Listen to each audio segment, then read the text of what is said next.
भाई साहब वोट किसको देना है? पीटीआई का। वोट किसको देना है? पीटीआई पीटीआई को देना। भाईजान वोट किसको देना है? पीटीआई वोट किसको देना है? पीटीआई को देना है।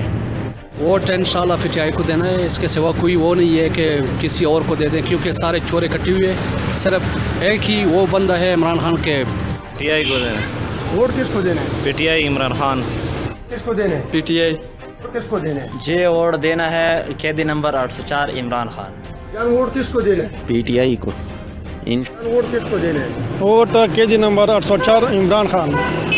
वोट हम उसको देंगे जो मुल्क व कौम की खिदमत करेगा, जो आवाम की खिदमत करेगा।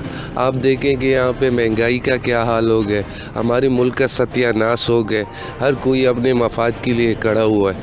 हम वोट उसको देंगे जो मुल्क व कौम की खिदमत करेगा, लेकिन अभी हमने ये डिसाइड नहीं किया है